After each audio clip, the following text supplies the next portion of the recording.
माझं जर वजन हलकं व्हावं असं जर तुम्हाला वाटत असेल, मी सुखी समाधानी राहावं असं तुम्हाला वाटत असेल, तर एक काम करा, काहीतरी मागा, काहीतरी मागा, काहीतरी मागा. आणि मग तुकोबाराने विचार केला, काय मागावा?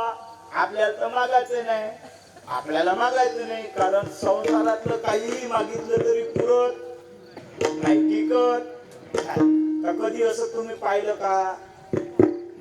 भाऊच्या घरी 4-5 म्हशी होत्या, 2-4 गायी होत्या, चांगला मोठा बंगला होता, आणि मरतानी गाडीवर बंगला बांधून दिला आणि 2-3 म्हशी सोबत दिल्या. असं झालं का कधी?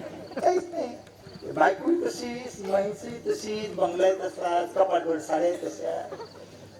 आता आम्ही दरवाजापर्यंत, आता आम्ही काय करू?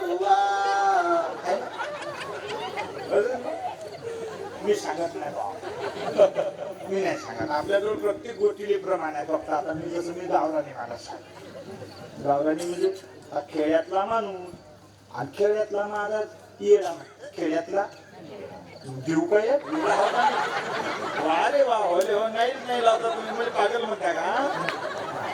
पण एक सांगतो गौरव मारा, खेड्यातला माणूस खाली पडल्या पडल्या कवा वरच्याचा जीव घेण्याची गॅरंटी.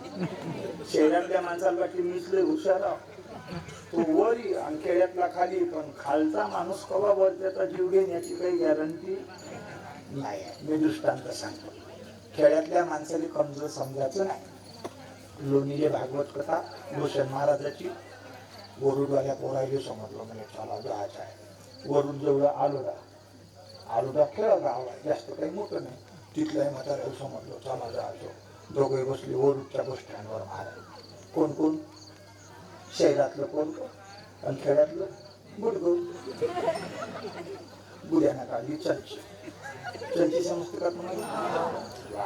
तंबाखू राहते त्याच्यात समजलं नाही का? चंची राहते तंबाखू. म्हाताऱ्यानं काढली तंबाखाची चंची, आणि आपला लागला बस स्टँडवर बसला. अमेरिका, फ्रान्स, इटली, जर्मनी आहे, चोरचाड करून आपला भारत मेरा देश आहे, सबसे महान आहे.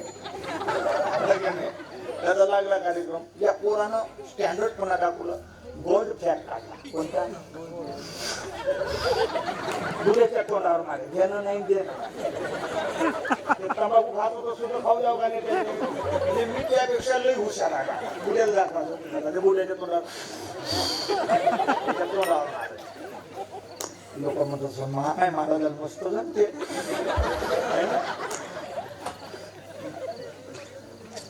बाबाजी म्हणले, का म्हणले दादा, कसं काय? काय नाही म्हणले बाबाजी, तुम्ही दुपट काऊन नाही तोंडावर मानता? ते म्हणजे काय नाही बाबाजी, तमाका नशा येत नाही म्हणून या डॉक्टरनं तुम्हाला नशा येत असतात काय करू? ते म्हणे आमची चांगलीच नशा गिरलेली आहे बापू, म्हणे आम्हाला काय आता नशात नाही, म्हणे वय झालं म्हणे. ते म्हणे बाबाजी काही हरकत नाही म्हणे, तुम्ही कुठं चालली म्हणे? ते म्हणे आम्ही लोणीला चाललो. मी गौरव महाराजाच्या गावात मोठा सप्ताह आहे म्हणे, भल्ला मोठा टपोया महाराज आहे म्हणे, मोठा कार्यक्रम आहे म्हणे. बोल ठीक आहे. तर म्हणे बाबाजी मग आता हल्टिंग आहे जी म्हणे शेवटची? ते म्हणे हो म्हणे, मलाही माहिती आहे म्हणे. म्हणे मग पण 1 घंटा टाइम आहे जी म्हणे, तोपर्यंत काय करता म्हणे? गुडा म्हणे मग आपण अंताक्षरी खेळू. नुसतं महाराजांना द्यायचं अंताक्षरी खेळू. मी काय खेळू म्हणे? अंताक्षरी. ते म्हणे काही हरकत नाही म्हणे बाबाजी, आपण भेंड्या खेळू म्हणे. ते म्हणे भेंड्या हे म्हणे अंताक्षरी. ते म्हणजे गोष्ट खरी. आपण गुरु काय म्हणते बापू, असं फुकट खेळणं बरोबर नाही म्हणते. एक काम करू म्हणते आपण, तसं देवाणघेवाण झाली पाहिजे. तसं पैशानं जर खेळलं तर मजा येते. कोणतंही काम जमते का? का बरं पैशाचं नाव आवडत म्हणून एक घटना सांगतो मी परवाची. हा, ए तरुण पोरो, मोबाईलमध्ये तुम्ही गेम खेळता आता 3 पत्तीवाला. 3 पत्तीवाला गेम कोण कोण खेळते? शाहरुख खानची ॲडव्हर्टाईज झालेली आहे, त्या अंबानीच्या पोराची ॲडव्हर्टाईज झालेली आहे, आणि त्या कोहलीची सुद्धा ॲडव्हर्टाईज झालेली आहे. तुम्हाला सर्वांनी विनंती आहे, तुमची इस्टेट जाईल पण तुमच्या अकाउंटमध्ये पैसे येणार नाही. इमानदारीने सांगतो, इस्टेट पहिले 300 रुपये देते, 300 जमा करते, आणि मग तुमचा फोनपे अकाउंट नंबर सर्व अटॅच करायला लावते, आणि मग महाराज त्या ठिकाणी 14 जण खेळायला बसवते ऑनलाईन. महाराज माझ्या जीवनात मी जुवा खेळलो होता आणि त्या दिवशी खरंच आहे का म्हणून पाहायला बसलो तर 8,500 रुपयानं चुना मला 15 मिनिटात लागला. हो, हसण्यावर येऊ नका. यात माझी जर परिस्थिती, आम्ही कीर्तन प्रवचन करणारे माणसं जर मला त्या ठिकाणी जर 8,500 रुपये 15 मिनिटात जर गमावू शकतो, तुम्ही जर त्या वेशनी लागले का नाही. मी तर सावध झालो. रात्री 1:30 वाजता बायकोली उठवलं आणि 3,000 रुपये तिच्या अकाउंट मध्ये माझ्या अकाउंट मध्ये मारले. अशी झल्लावली बायको. काय म्हणे हे एवढ्या रात्री काय करायचं, मी हे पैसे कुठे पाठवता. तिला वाटलं माझ्या बहिणीच पाठवतो. नंदीचा मोठा कटा येते बाई खायला. तिला वाटलं आता याच्या बहिणीचा फोन आला सकाळी, पाठवतो का, कोणाला पाठवता कोणाला पाठव, मग सांगता येईन आता कसं सांगू. हे पण तिकडे मी ए गड्यानो इमानदारीने घ्या. ते बरं झालं 3 महिन्याच्या आधी माझं एक अकाउंट ब्लॉक झालेला, त्याच्यात मी 1.5 लाख रुपये पडला. ते काऊन नाही, ट्रान्झॅक्शन जास्त झालं. 15 लाखाचं ट्रान्झॅक्शन 6 महिन्यात झालं. आपली लिमिट आहे 10 लाखाची, 15 लाख म्हणून ते ब्लॉक केलेलं आहे अकाउंट. त्याच्यात 1.5 लाख होते. एकट्याची पोरेल आली मध्ये, कायची एकट्याची. आता एकट्याची पोरेल जाते का, कायलेच पटत नाही. पण ते दोघं जण बहादर एवढे हुशार होते. ते बी शेव नाही करेन, हे शेव नाही करेन. माझ्या पुऱ्या अकाउंट मधले पैसे खतम झाले. आता कोणाला मागू, 3 वाजले. मागू कोणाला, बायकोली उठवलं म्हणलं आता 3 घेतलं, आता जमत नाही.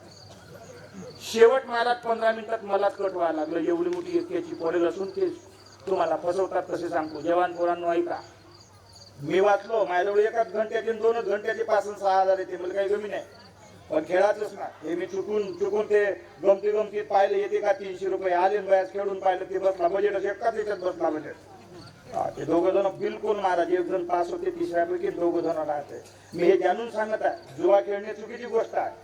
पण मी फसलो, ज्या मी फसत आहे महाराज असून मी जर त्या व्यसनी लागलो असतो तर कुणी प्रॉपर्टी त्या दिवशी जर ते अकाउंट ब्लॉक नसतं झालं तर 1.5 ते 2 लाखांना महाराज 3 घंट्यातनी महाराज खतम झालो असतो. याद राखा, त्या जुव्याच्या नादी लागू नका. ते 3 पत्ते कोणताही हरामखोराला त्याच्या मागे लागू नका. सरकारले सर्वांना निवेदन दिलं पाहिजे, ऑनलाईन हे बॅन करायला पाहिजे हे ॲप्स. आलं का लक्षात. कारण का एवढं खुळं आहे त्या बॅनचं, एवढं खुळं आहे त्या पत्त्याचं महाराज. रात्री सुद्धा झोपत नाही लोक, असेच करत राहते. कुटकुट संडासात गेला तरी कुटकुट काहीच सुधरत नाही. म्हणून विनंती आहे, जाऊ द्या, पैशाचा विषय आला म्हणून सांगतो. उठवतो आपण